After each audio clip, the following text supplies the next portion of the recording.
जी। बिरहा के प्रति आपका लगाव कैसे हुआ?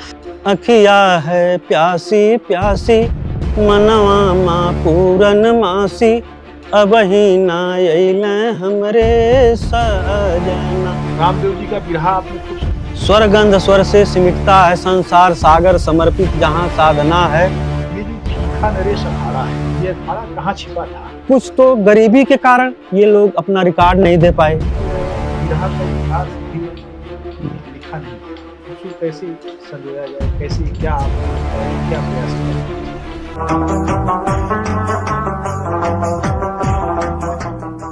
गाजीपुर में हैं हम और ठंड का आलम यह है कि गांती बांधनी पड़ रही है और पैर में ठंड घुसुर रही है धीरे धीरे, और ऐसे लग रहा है कि अपने हिसाब से चीजों को सुन्न भी कर रही है, सन्नाटा भी बढ़ रहा है। लेकिन बिरहे का सन्नाटा तोड़ने के लिए मैं देखता हूं कि जितना बिरहिया लगे हुए हैं उससे ज्यादा बिरहा के दीवाने लगे हुए हैं।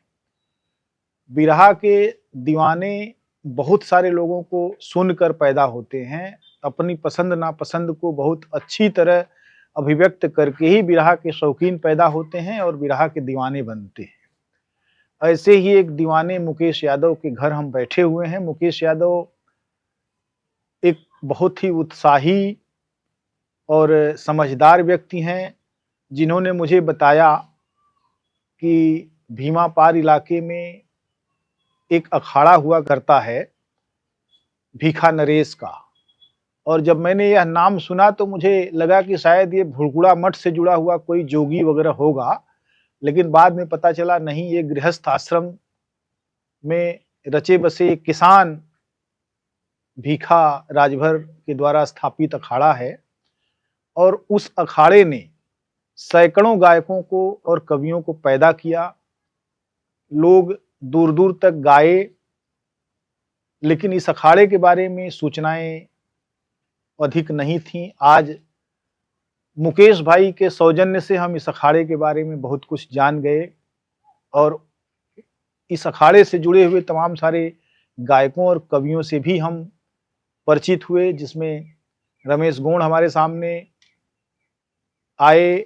वे प्रसिद्ध हुड़का वादक और गुणऊ नृत्य के महारथी दिनेश गोंड के छोटे भाई हैं, लालगंज के निवासी। और एक कामरेड से मुलाकात हुई जो जनगीत गाता है और जिसके अंदर विद्रोह की चेतना बहुत गहरी है, जिन्होंने इस किसानी वाले और सामंती इलाके में जनता की आवाज बनकर गाना गाया।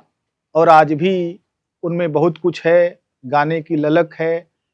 इसके अलावा लाल बहादुर कवि और दूसरे लोग मिले और राम सेवक जी से हमारी मुलाकात हुई जो बहुत महत्वपूर्ण गायक हैं, और एक गायक थोड़ा ज़्यादा उत्साही थे इसलिए वो गा ही नहीं पाए, लेकिन और अनेक लोगों से मुलाकात हुई। ये सब कुछ मुकेश भाई के सौजन्य से संभव हुआ, और यह संभव होना निश्चित रूप से बिरहा के इतिहास में बहुत कुछ जोड़ता है।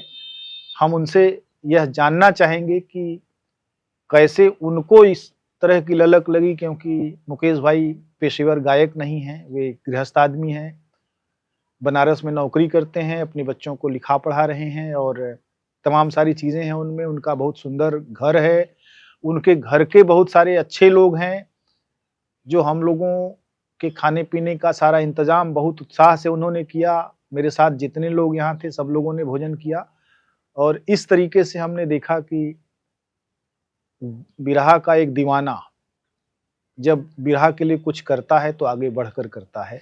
मुकेश भाई, आपका बहुत बहुत स्वागत है।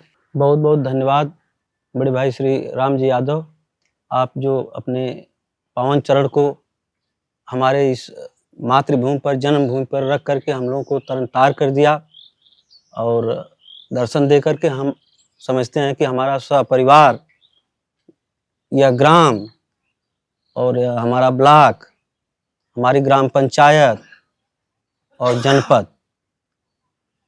ये जन्मभूमि हमारी बहुत धन्य हो गई आपसे। और मैं आपके चैनल राम जी यादव आर्काई को बहुत बहुत स्वागत करता हूं, और मैं अपने श्रोता भाइयों से अपील भी करूंगा कि जहां तक हम लोगों की आवाज़ जाए, चैनल को लाइक सब्सक्राइब करें और आपका हौसला बुलंद करें कि भोजपुरी माटी बिरहा जगत में आप जो जुड़े हुए हैं, सोए हुए व्यक्ति को जगा रहे हैं जहां कोई नहीं पहुंच पाता। जैसे हमने बार बार इंटरव्यू में लोगों को देखा सुना, और मैं आपका बहुत कायल व्यक्ति हूँ, आपका फिदा हूँ, और आपको सुन करके मैं प्रसन्न हुआ, बहुत प्रयास किया और एक ही दो बार अर्जी होने के बाद स्वीकार कर लिए हमारी अर्जी को। मैं इस बात का आपका बहुत बहुत धन्यवाद करता हूँ। आपका भी बहुत बहुत आभार कि आप हमारे प्रति इतना अच्छा ख्याल रखते हैं। सबसे पहले तो मुझे बताइए कि आपका जन्म यहाँ कब हुआ सर, और कितनी शिक्षा दीक्षा आपकी हुई? हमारा पहले तो नाम मुकेश यादव पुत्र श्री हरिश्चंद्र यादव, ग्राम फातिमपुर, परगना बहरियाबाद, तहसील जखनिया, जनपद गाजीपुर। हमारी माता का नाम श्रीमती रामरती देवी, और मेरी जन्म तिथि 20/6/1980। और हमारे एक हमसे छोटे भाई श्री हरकेश यादव जी हैं। हमारी बड़ी बहन एक श्रीमती सुनीता देवी हैं, जिनकी शादी सिधौना आजमगढ़ में हम लोग किए हैं। एक छोटी बहन हमारी है सरोज यादव, वो जखनिया के बगल में राम सिंहपुर गांव है, वहाँ हम लोग 2 भाई और 2 बहन, माता पिता यही हैं। और वर्तमान में हमारी धर्मपत्नी श्रीमती मोनिका देवी, और हमारे 3 पुत्र श्री दयाल यादव, नम्रता यादव लड़की है, शिवदयाल, रामदयाल, ये हमारे परिवार के रामदयाल जी। श्री स्वामी जी महाराज गढ़वा घाट ने नामकरण किया है। साधु संत समाज से हम लोग गुरुमुखी हैं, तो उनकी परंपरा के श्री सरकार जी ने ये नाम दिया है, तो उसका जी। बिरहा के प्रति आपका लगाव कैसे हुआ? सर, हमारे यहाँ क्षेत्र में गायक श्री राम सेवक राजभर पुत्र श्री रामधारी राजभर, ग्राम दशरथपुर, परगना बहरियाबाद, तहसील जखनिया, जनपद गाजीपुर के मूल निवासी रहे। आज भी हम लोगों के बीच में हैं वर्तमान समय में। और एक हमारे रिश्ता कह लीजिए या भाईचारा कह लीजिए, श्री लाल बहादुर यादव कवि जी, देईपुर, खंड विकास सादात, जनपद गाजीपुर। ये लोग बिरहा गाते बजाते थे, लिखते पढ़ते थे। हम कक्षा 3 में पढ़ रहे थे, 88-89 की ये घटना है। तो ये लोग लिख पढ़ रहे थे, एक गीत लिख रहे थे कि अखिया है प्यासी प्यासी, मनवा माँ पूरन मासी, अबही ना अइले हमरे सजना। ये लोग गा रहे थे ईश्वर को। उसमें एक गीत गाए थे, एक ही लाइन याद हमको, जनली हरि आमन हंस के सेवरी राम भगवान के, श्री राम भगवान के आने के लिए जो फूल बिछाती थी, उस वाक्य को रख करके, उस कहानी को रख करके ये लोग अपने गीत को लिख रहे थे कि जनली हरि आमन हंस के, दावन बिछावन सेवरी, जो है ले पावन पीरितिया। तो हमको बहुत अच्छा लगा यह गीत। और श्री राम सेवक राजभर जी हमारे चाचा कहने को तो लगते हैं, लेकिन बहुत पिताजी से हमारे, हमको तो लगता है कि 20 होंगे, लेकिन अब चाचा चाचा हम लोग कहते हैं। तो बहुत अभिनय किए, तो इन्होंने गीत दिया 2-3 ठो गाने के लिए। स्कूल में हम डॉक्टर BR अम्बेडकर हिंगनपुर सादात, जनपद गाजीपुर में पढ़ रहे थे उस समय।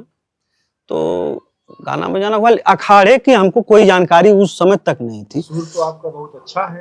92 में सर जानकारी हमको प्राप्त हुई।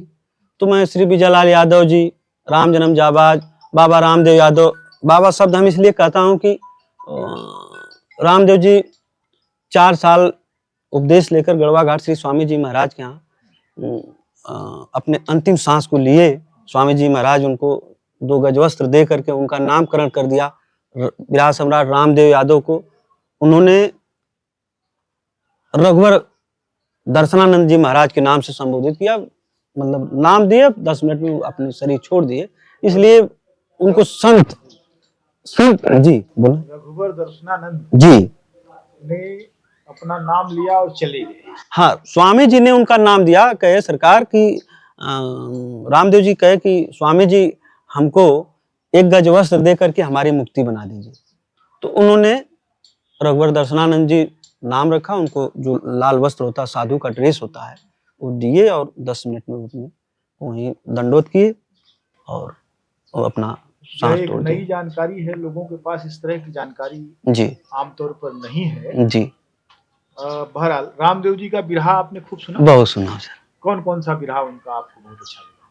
उनका सर एक भौरी भौर सिंह का बिरहा मैंने सुना है और बिरहा तो बहुत सुने, लेकिन उनका एक गाना था कि स्वर गंध स्वर से सिमटता है संसार सागर समर्पित जहां साधना है, आंसू अलौकिक अलख लख रे पागल हृदय से बवंडर उठे वेदना का।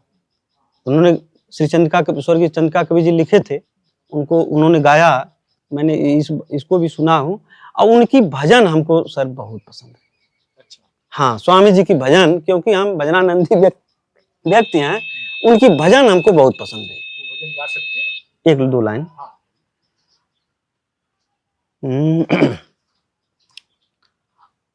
अरे पग बंदन करूं श्री सदगुरु जी, पग बंदन करूं श्री सदगुरु जी, शरणिया दे दाए स्वामी जी, पग बंदन करूं श्री सदगुरु जी, शरणिया दे दाए स्वामी जी। अरे नाम आपका डोले श्वास संग, नाम आपका डोले श्वास संग, ऐसी प्रीत पिरो दी जय, गाऊं तो सद गुरु गुण गाऊं, रगनिया दे दाए स्वामी जी। ऐसे ऐसे करके बहुत गीत हैं उनके। जी, तो रामदेव जी के प्रति आपका लगाव उनके जीवन काल में भी था या वो बहुत छोटे थे आप? हम छोटे थे सर, वो मर गए, जब मर गए कहना गलत हुआ, क्षमा चाहेंगे। वो जब ब्रह्मलीन हो गए, क्योंकि साधु हैं, साधु को मृतक नहीं कहा जा सकता है। वो जब ब्रह्मलीन हुए स्वामी जी के यहाँ, तो हम लोग गांव घर में भी पढ़ लिख रहे थे। उनके मृत्यु के बाद जब हमको सब जानकारी हुई गढ़वा घाट आश्रम से, जंतरिया बाबा से और लोगों से और कैसेट के माध्यम से, क्योंकि हम जब पढ़ रहे थे तो एक चौपाई थी, भगवान श्री संत कबीरदास जी ने लिखा था कि गुरु कुम्हार शिष कुंभ है, गढ़ गढ़ काढ़े खोट, अंदर हाथ संवार दे बाहर मारे चोट। एक और उन्होंने कहा था कि कबीरा हरि के रूठते गुरु के सरने जाए, कह कबीर गुरु रूठते हरि नहीं होत सहाय। तो हम अक्षर ज्ञानी गुरुओं के पास थे, तो हमको तत्व ज्ञान का बोध तो था नहीं। मैं ये सोचता था कि ये व्यक्ति हमको पढ़ा लिखा रहा है, और हम लोग बाद में चाचा चाचा भी कहते हैं, ये कैसे भगवान रूठ जाएंगे तो ये भगवान को मना सकता है, लेकिन ये रूठेंगे तो भगवान नहीं मना सकते। बाद में जब हम 22 जुलाई सन 1995 में हमारी मामी श्रीमती विद्या देवी गया प्रसाद यादव, हमारे मामा जी बनारस में बिल्डर हैं, उनकी पत्नी हमको ले जा करके हमारी मामी उपदेश दिलवाई। तो जैसे स्वामी जी हमारे कान में दीक्षा दिए, तो हम लोग मामी और हम रिक्शे से आ रहे थे, तो हमने कहा कि मामी, आज मैंने सत्य जान गया कि गुरु जो असली गुरु यही। हम लोग अब तक तो नकली गुरु समझते थे, लेकिन आज मुझे मामी, अरे भैया नाम नाल गुप्त मंत्र है। हमने कहा ठीक है, लेकिन मैंने बोधुआ फिर आए तो हमको रामदेव बाबा की कैसेट लगी घर पे मामा जी के, तो मैंने सुना भजन, उनकी भजन सुना, हमको पूरा विश्वास हुआ। अब स्वामी जी मुझे खड़ाऊ भी दिए हैं घर पे, और उनका मंदिर वगैरह बना है, सुबह शाम आरती पूजा होती है, गुरु पूर्णिमा भी मनाते हैं, गढ़वा घाट भी जाते हैं, गुरु पूर्णिमा मनाते हैं। हमारे कुछ साथी कलाकार लोग आकर के यहाँ भजन कीर्तन भी करते हैं साल में एक बार। लोग कुछ ऐसा पंचायती कार्यक्रम करते हैं जिसमें तमाम सारे बिरहिए और गायक कलाकार आके जी कुछ कार्यक्रम वगैरह प्रस्तुत करते हैं हर साल? जी, वही गुरु पूर्णिमा को, गुरु पूर्णिमा। ये जो भीखा नरेश अखाड़ा है जी, उसके बारे में आप ही ने मुझे जानकारी दी। जी, ये अखाड़ा कहाँ छिपा था? देखिए सर, ये अखाड़ा छिपा था हमारे बिरहा जगत में, और खास तौर से हम अपने अखाड़े बाबा भीखा साहब की बात करेंगे, स्वर्गीय श्री राम नरेश गुरु जी की बात करेंगे, श्री बंसराज यादव जी की बात करेंगे, बेचन जी की, ये जो हम लोगों की ये उनकी जो शिष्य परंपरा रही है, जैसे बिरहा में इन लोगों को लगाव, और एक तो गरीब परिवार के कलाकार, सत्यम शिवम सुंदरम शांत पैसा बना भाग्य भगवान भूषण कहाता है पैसा, प्यार पैसा बना यार पैसा बना, पुष्प पूजा का बन के पूजाता है पैसा। तो कुछ तो गरीबी के कारण ये लोग अपना रिकॉर्ड नहीं दे पाए, रेडियो तक नहीं जा पाए।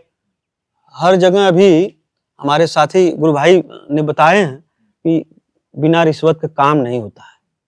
तो कुछ तो यहाँ से ही दब गई है अखाड़े की बात। लेखनी और गायन में कोई कमी नहीं थी, लेकिन ऊपर उठने के लिए पैसा, और उस समय में ये लोगों को मतलब लोगों से जैसे संसाद बना करके उठाना चाहिए था, लेकिन उठाए नहीं। तो कहीं न कहीं हमारे साथी कलाकारों की ये कमी रही, जिसको कि भीखा देश के अखाड़े को समाज में बाहर जाकर के, जैसे बनारस बिरहा का स्थल शिला माना जाता है।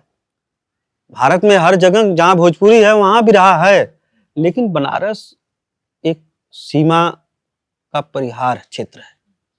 जो बनारस में गाया, जो बनारस में उड़ेल के आया, वो हर जगह सफलता पा सकता है, लेकिन थोड़ा यही कमी हमारे नजर से है। लेकिन अब तो मैं कहूँ ये लोग बनारस में अड्डा नहीं गाड़ पाए। जैसे हमारे यहाँ श्री राम सेवक राजभर चाचा जी बैठे हैं, ये इस क्षेत्र के कलाकार थे, इधर इलाके के। श्यामदेव भाई हमारे बड़े जिगरी थे। आज भी हमको हम बोल रहे हैं तो हमको ऐसा लग रहा है कि लाल गमछा लगा करके आपके सामने बात करते दिख रहे हैं। उनसे हमारा बहुत लगाव था। तो और हमारे गांव के सभी लोग बनारस में रहते थे, लेकिन एक जलन भाव होती है सर ना, अरे ये कि कैसे प्रोग्राम दिया जब बनारस हो सकल आगे बढ़ जाए।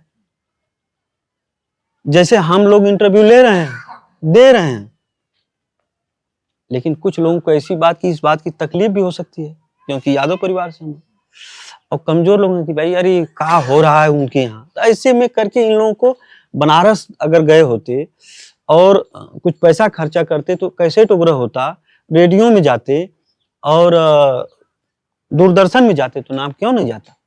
हम आपको जैसे मेहनत करके बुलाए, आपके चैनल के माध्यम से समाज में, किताब के माध्यम से समाज में अब तो जाना चाहिए ना, प्रयास किया जाएगा।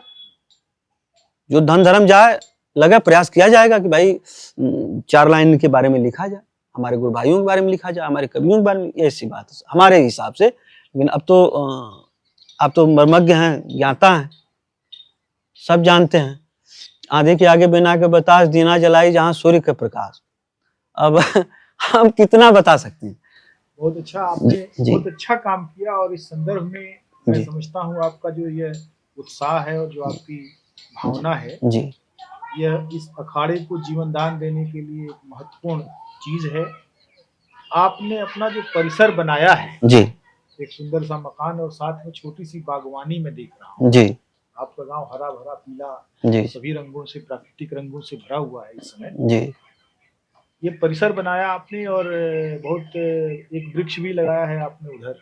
हाँ, कल्प वृक्ष जी। मैं देख रहा हूँ आपने जब घर बनवाया तो उसकी डाल ऊपर से मुड़ने लगी, ऐसा क्या जी? ये क्या कैसे लगाया आप? ऐसा सर कि ये हम माननीय श्री नेताजी मुलायम सिंह यादव जी से हम 2004 में गए थे मिलने के लिए। 2004 या 5 का दौर रहा।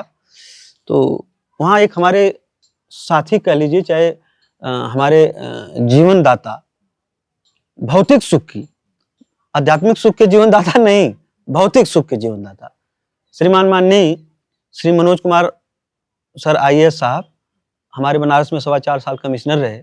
उस समय वो प्रमुख सचिव थे लखनऊ में। तो उनसे मैं दर्शन पर्शन के लिए गया था।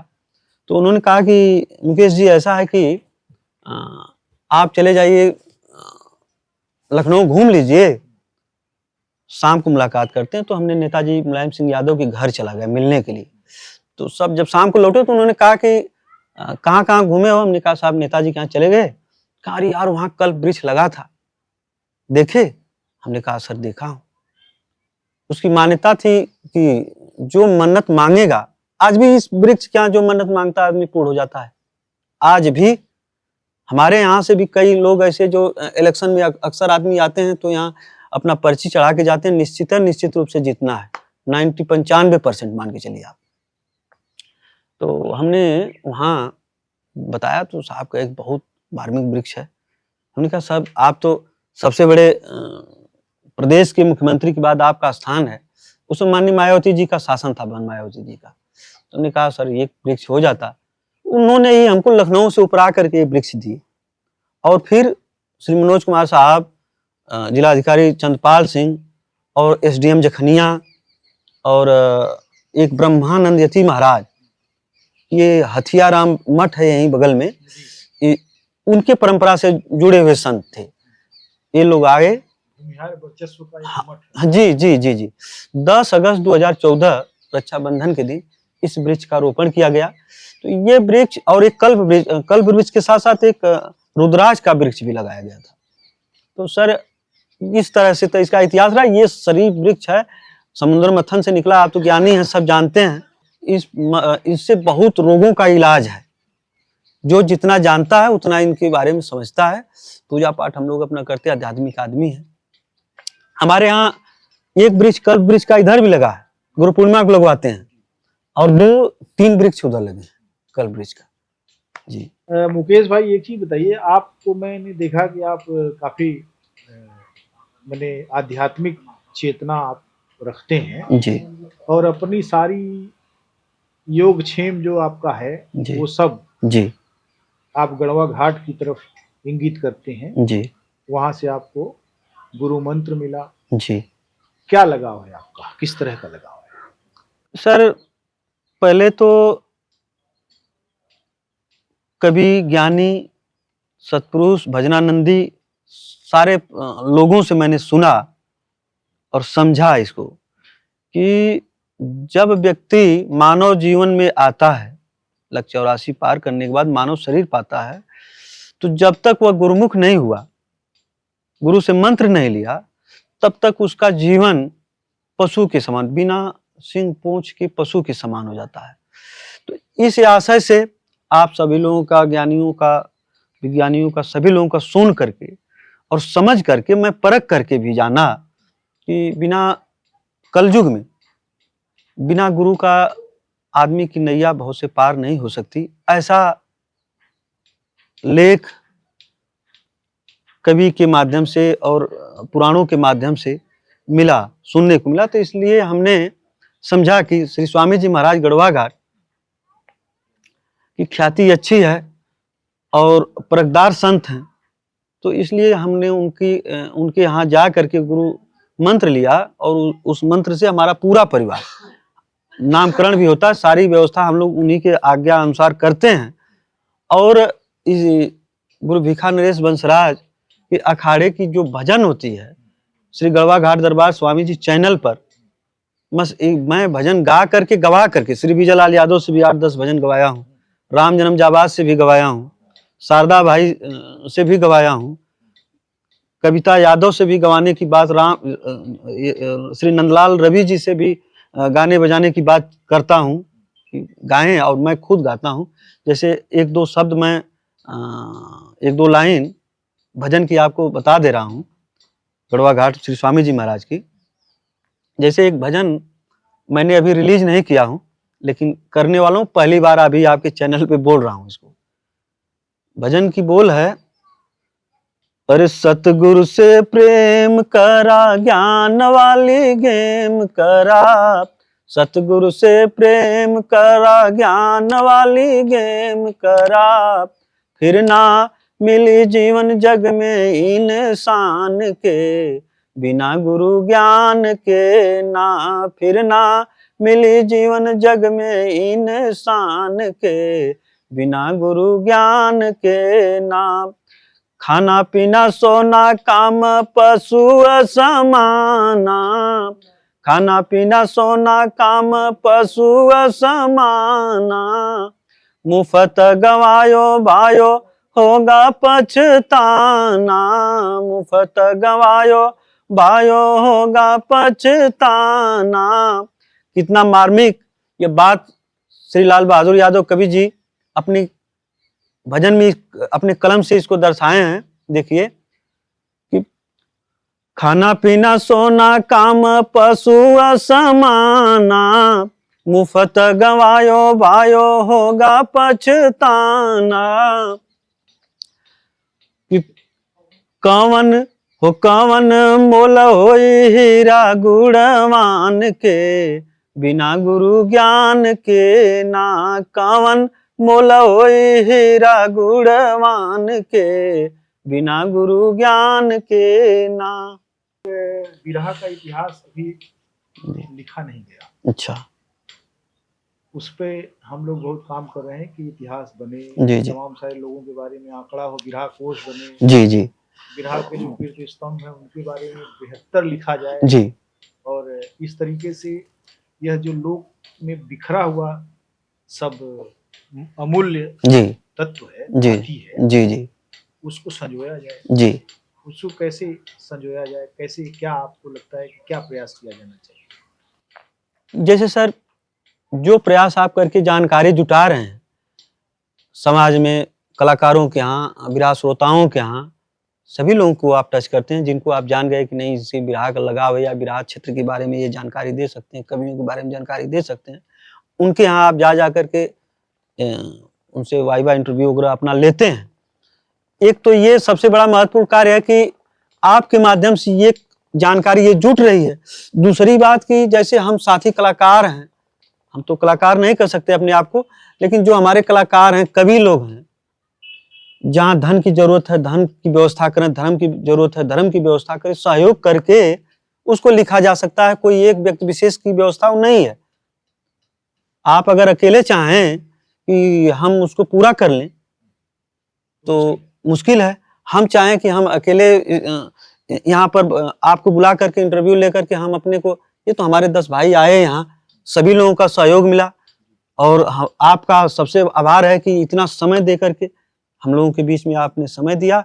और इस तरह से हम लोग चाहेंगे कि जो डायरेक्टर का, निर्देशक का, निर्माताकार का जो आदेश होगा उसका हम लोग कंप्लायंस करेंगे, उसका पालन करेंगे और उसमें सहयोग करेंगे। जी, बहुत बहुत धन्यवाद। आपने बहुत सारी चीजें आज हमको एक तरह से मुहैया कराई हैं। आपने एक अखाड़े का इन्वेंशन ही कर दिया। जी। और उसके बहाने जी अब इस अखाड़े के और भी जो बिखरे हुए लोग हैं वो भी मिलेंगे। और मुझे लगता है कि यह अपने आप में एक महत्वपूर्ण काम होगा जी कि एक और अखाड़े के जरिए से उनके तमाम सारे कलाकारों के बारे में लोग जानेंगे। बहुत बहुत धन्यवाद। जी, नमस्कार सर।